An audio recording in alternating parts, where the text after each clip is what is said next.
A gente começou em Santa Catarina, uma cidade pequena, me recordo de Brusque com 50 mil habitantes, hoje nós temos 160 mil habitantes, continuamos lá, temos um único CD em Barra Velha, Santa Catarina, a nossa matriz é em Brusque e estamos sediados, faltam 3 estados para completar todos os estados, que é Fortaleza no Ceará, Macapá no Amapá e Boa Vista em Roraima. Então, a 200ª loja nós queremos fazer numa dessas cidades. Como foi representativo a gente chegar nas 100 lojas, a gente fez no Acre na época, completou 100 lojas no Acre, nós queremos eleger uma dessas cidades, um desses estados, para fazer as 200 lojas e completar todo o Brasil, e a Havan vai ser uma loja nacional, né? Nós estamos praticamente em todas as cidades, temos loja em todos os estados, nós queremos completar todos os estados da federação. Esses dias a gente esteve no Pará, em Marabá. Em Marabá, e aí a gente passou por uma loja Marabá, da Havan. Paraupebas, Ananindeua, Belém do Pará, nós estamos longe, né? Imagina sair de Santa Catarina com a mercadoria para chegar em Manaus, por exemplo, nós estamos lá. Vai ter desafio, realmente, é muito longe, cara. Mas a gente chega. A gente chega. Nós gostamos muito de desafios. Fazer o básico bem feito e aceitar desafios faz com que a empresa fique cada vez mais forte. E isso a gente notou com o decorrer dos anos, né? Quando a gente tinha só uma loja em Brusque, era uma loja com muito sucesso, todo mundo chegava em Brusque para visitar a Havan. Nós fomos pioneiro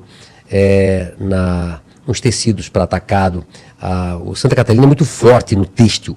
Brusque é uma das cidades que produz mais toalhas no Brasil. Aliás, é a maior produtora de toalhas no Brasil, maior produtora de malha no país.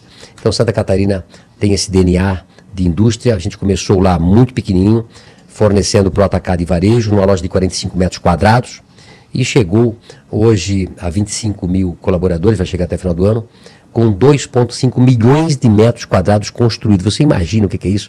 A gente dividir pelo número de dias. A gente passou alguns anos produzindo 1.000 metros de construção por dia. Quando a gente vai fazer uma manutenção na casa, arrumar o banheiro, arrumar a caseira, a cozinha e tal, a gente vê como é difícil fazer uma manutenção. Você imagina o que é construir 1.000 metros de construção por dia. Não, a complexidade de uma empresa desse tamanho é assustadora. Mas começando pelo início, né? Até uma curiosidade, por que o nome Havan? De onde veio? Ótimo, Havan Hang, que é meu sobrenome, com o Vanderlei, que foi meu sócio. Então nós éramos amigos no serviço, na Renault, que eu comecei na expedição, depois fui para vendedor, e aí se uniu o Luciano Hang, com o Vanderlei, e fizemos a marca Havan, que foi uma ideia de um contador, que na época, a gente na realidade ia ser União Têxtil, só que o nome não passou. E aí tínhamos que arranjar um nome rapidamente. O meu contador, o Sérgio Witkowski. União Têxtil, porque tinha a ideia de ser uma coisa União têxtil. dos dois, né? Dos dois amigos. E seria voltado só para esse setor inicialmente. E aí não deu certo. Olha só, né? Quando as dificuldades apresentam oportunidades. E aí esse meu contador, ele disse, Luciano, me deu 5 nomes e a gente gostou. Havan, Hang Vanderlei. E surgiu o nome da Havan. Um nome diferente, bom de falar, né? E se tornou um nome bom, porque se eu tivesse feito União Têxtil, seria muito focado a tecidos. Sim. E a Havan se tornou um nome que pode vender no futuro, que começou com tecido, no atacado e varejo, para vender mais de 350 mil itens que nós vendemos hoje. Não, e até um nome internacional também, é Sim. fácil de exportar a marca. Muito bom, muito fácil. 5 letras, né? Havan, fácil de soletrar e pegou muito fácil. Mas, às vezes, o nome, claro que é um nome fácil de fazer marketing, de pegar, mas às vezes é muito do que se constrói durante os anos com produto, com qualidade, com diferenciais. A Havan, desde que foi feita até hoje, sempre foi um sucesso. Uma loja de 45 metros quadrados, do tamanho mais ou menos dessa sala assim, com um colaborador, né, numa avenida que não foi o começo da cidade, não era a avenida central da cidade. Nós fizemos sucesso desde que nós começamos. E no início ela era focada só nessa parte têxtil, Só então? tecidos. Só tecidos. Mais tecido para atacado, né, que se surgia na época a Brusque como um polo têxtil, de excursões que vinham para comprar, principalmente do Rio Grande do Sul, Santa Catarina e Paraná. Nós começamos com uma loja pequena e vendendo tecido por atacado. E por que veio essa ideia? Porque você comentou logo no começo do podcast, né? Eu perguntei do ano 86, Plano Sarney, caos econômico, época de hiperinflação. E aí você pensou, vou largar a Renault para empreender. Muito bem. Nós começamos a pensar a van no ano de 85. E lançamos a van em junho de 86. E o plano foi lançado no começo de 86. E a hiperinflação, foi lançado o plano. E quando nós abrimos o nosso negócio, não tinha produto para vender. Você imagina, a gente sai da empresa, da Renault, e a gente bate na porta de todos os fornecedores, e todos os fornecedores disseram, eu não tenho produto para vender.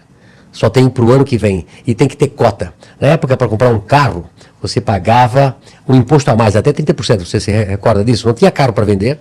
Você tinha um compulsório de até 50% para pagar para o governo para comprar um carro zero. E aí a gente abre o nosso negócio e não tem produto para vender. Que situação é essa? E aí nós fomos para as lojas de fábrica no Rio de Janeiro. O Rio de Janeiro, na época, era um dos maiores produtores têxteis do país. Tinha a Nova América, tinha a Bangu, tinha a Multitêxtil. E nós fomos para lá e angariar as mercadorias nessas lojas de fábricas para poder vender em Brusque. Foi com muita dificuldade, fomos atrás, mas assim, são nas grandes dificuldades que se apresentam as grandes oportunidades.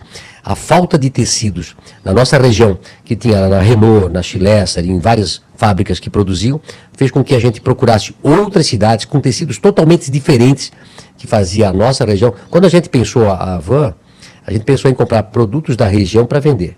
Como não tinha produto para vender e todas as fábricas estavam sobrevendidas, alguém deu ideia de nós irmos para as lojas de fábrica. E aconteceu uma coisa importante, nós estávamos com pouco dinheiro e não tinha produto para vender nas fábricas. Alguém disse, olha, vai lá na loja da fábrica da Nova América, que tem alguma coisa lá. Quando nós chegamos lá, era muito tecido, muito tecido. Voltamos para Brusque, pegamos um empréstimo, na época de um banco, 250 mil, nunca me... Fomos lá, compramos algumas carretas de tecidos, nós não tínhamos lugar para armazenar, deixamos o tecido da Brusville, até hoje agradeço lá o Cezinha da Brusville, nos cedeu o espaço e nós deixamos os tecidos na transportadora e nós vimos trazendo o tecido para a nossa loja para vender. Era tanta gente, inclusive tem uma foto que a gente ilustra o nosso começo, que mostra pilhas de tecido na loja, entrava o cliente e teria que tirar o tecido para fora. Mas era tanto volume de pessoas comprando na van, que eu era jovem, devia ter 86, 24 anos, 23 anos, eu ia na missa à noite, no domingo à noite, olhava e todo mundo vestido com tecido da van. Eu ia para a praia de Balneário Camboriú e olhava, todos os shorts eram tecido da van, né? Então, a gente ficava muito feliz, né, que tinha tantos clientes, era filas de pessoas comprando tecido da van para ir para a missa, comprando tecido da van para fazer shorts, e a gente sempre teve essa vibe de fazer diferente. Quando abriu o mercado importado do cola, em 1992, 93, fui um dos primeiros a ir para a China, para a Coreia, para Taiwan, sempre vendo oportunidades. Então, as pessoas que nos ouvem aqui, que querem fazer diferente, precisam ousar, pensar diferente. A van era de fulano, de ciclano, da filha de uma política, de um filho de um político, né? E aquilo estava prejudicando a nossa imagem. Mas senão a van continuaria sendo de alguém desconhecido.